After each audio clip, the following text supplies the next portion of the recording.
ये आने वाले तूफान का एक अंदेशा है।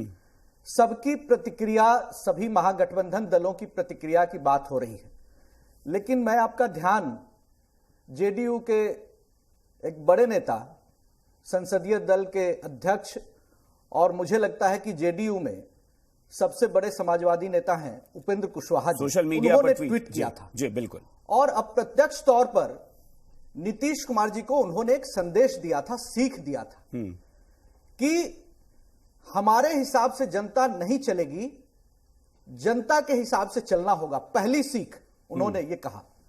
मुझे लगता है कि उन्होंने साफ साफ कहा कि नीतीश जी, जनता को मत हाकिए, जनता के बातों को, जज्बात का भी ख्याल रखिए। आज बिहार में 2.5 लाख से ज्यादा लोग पासी और पासवान समाज के जेलों में बंद हैं, उन पर मुकदमे हैं, ताड़ी नीरा बैन कर दिया गया है। और आज लोग मतों के अंतर की बात कर रहे हैं। कुशेश्वर स्थान, तारापुर, गोपालगंज, और आज जब हम कुर्नी का चुनाव जीते हैं, इसके पहले केदार गुप्ता 700 वोटों से हारे थे। लेकिन हार हार होती है, जीत जीत होती है।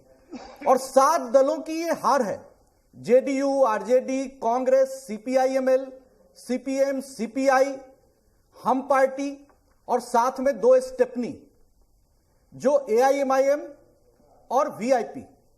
वीआईपी ने खास तौर से एक उम्मीदवार को खड़ा करवाया गया था जेडीयू की ओर से, जो भूमिहार समाज के थे, कि बीजेपी को डेंट किया जाए। और वहां जेडीयू ने अपने ही खासम खास को एआईएमआईएम से टिकट दिलवा दिया। तो ये तमाम रणनीति, केदार गुप्ता जी को गाली दी गई, धमकी दी गई, शराब माफिया। अच्छा, तो ये जो आप बातें कर रहे हैं कि ये जो अभी बयान हमने सुनाया था, जिसमें कांग्रेस के एक नेता कह रहे हैं, कि नीतीश कुमार या कोई महागठबंधन में मनमानी चल रही है। देखिए, मुझे लगता है कि नीतीश जी हताश हैं, निराश हैं, और नीतीश जी को समझ में नहीं आ रहा है। ये उसी तरह की बात है जैसे जेडीयू के प्रवक्ता सारी बड़ी बड़ी बातें करते हैं, नीतीश कुमार जी को प्रधानमंत्री स्तर की बातें करते हैं।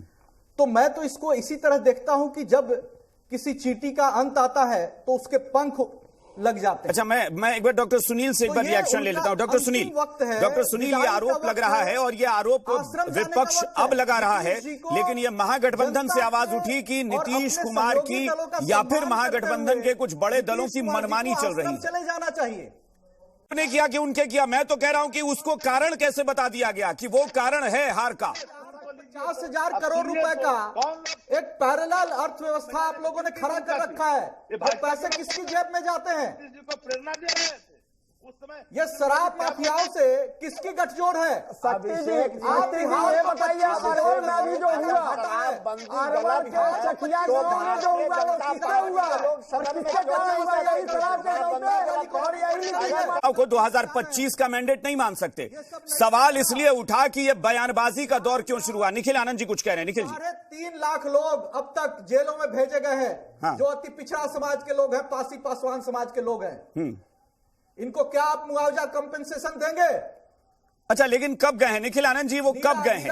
अभी एक मिनट सुनिए ना। वो कुढ़नी की हार जो है, कुढ़नी की हार में वो मैटर, वो फैक्टर कैसे बना कुढ़नी की हार में? जेल भेज देते हैं भाई। अभी तो वो 2 महीने 3 महीने पहले सत्ता में आए हैं। पिटवाने का काम करते हैं, समाज की मांगों को सुनने पहले का थे भी कौन? आपको पेशेंस नहीं है। जेल में ठुसवा रहे थे, आपने पैर पर खड़ा कर लिया है, 50,000 करोड़ बन रहा है।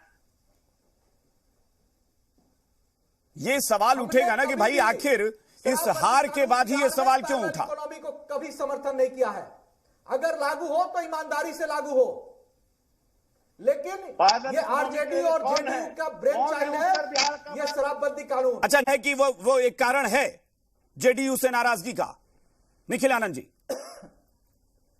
शराबबंदी हटाया जाए। देखिए, बिहार का एक बड़ा तबका जो पासी पासवान समाज का है, 1.5 लाख लोग जेलों में बंद हैं। भाई शक्ति यादव जी आप पर निशाना साध रहे हैं। वो कह रहे हैं कि आपकी वजह से है। दलित महिला की, तो आप सीधे कुढ़नी पर आइए ना कि कुढ़नी में हार का कारण क्या ये रहा है? उसके पति जेल में शराब के कारण है, और आज उस बेसहारा को लोगों ने प्रताड़ित करने और रेप करने का प्रयास किया, जिंदा जलाने का प्रयास किया। आप शराबबंदी कानून का ये बाई प्रोडक्ट है। डिबेट लेकर कि दलित अति पिछड़े समाज के लोगों का जनजीवन अस्त व्यस्त हो गया है। उनके घर के जो ओनर हैं वो सारे आज जेल में हैं का इस्तेमाल करके और कोर्ट के चक्कर लगा रहे हैं। वो लोग दलील दे रहे हैं। और जिस तरीके से थाने के माध्यम से सुनवाई होती है पूरे बिहार में, ये एक पूरा ऑर्गेनाइज सिंडिकेट फंक्शन कर रहा है। चलिए ठीक है, एक मिनट, ठीक है, अब हो गया निखिल जी चूंकि शक्ति जी करने से ठीक है, निखिल आनंद जी कोई कोऑर्डिनेशन कमेटी नहीं है, कोई कोऑर्डिनेशन कमेटी इनकी नहीं है, कोई माइक्रो मैक्रो एनालिसिस नहीं होनी है। देखिए स्पष्ट है कि आरजेडी ने जेडीयू के नेता नीतीश कुमार और ललन सिंह द्वारा चुने गए उम्मीदवार को बोगस बताया। यही बात तो अनिल सहनी पहले से कहते आ रहे हैं। तो अनिल सहनी का बात का हाल का बयान इंडिविजुअल बयान कैसे हो सकता है? ये सब देखिए, इस बार तो स्पष्ट है जेडीयू का उम्मीदवार था आरजेडी, इसका मतलब आरजेडी ने हराने का काम किया। और पिछली मर्तबा आरजेडी का उम्मीदवार था तो जेडीयू ने हराने का काम किया। इसको ऐसा ही माना जाए। ये बातें हर हार के बाद जो खुलकर आ रही है, कहीं धागे खुल रहे हैं गठबंधन के, तो ये बात स्पष्ट है कि गठबंधन में कोई कोऑर्डिनेशन नहीं है। और नीतीश कुमार के नीतियों को जनता अब बोझ समझने लगी है। नीतीश कुमार जी को आश्रम जाने की तारीख मुकर्रर कर, और ऐसा नहीं है कि सिर्फ मैं कांग्रेस और आरजेडी या हिंदुस्तानी अवाम मोर्चा की बात कर रहा हूं, ऐसा नहीं है कि मैं सिर्फ इन्हीं तीनों की बात कर रहा हूं। जिन 7 दलों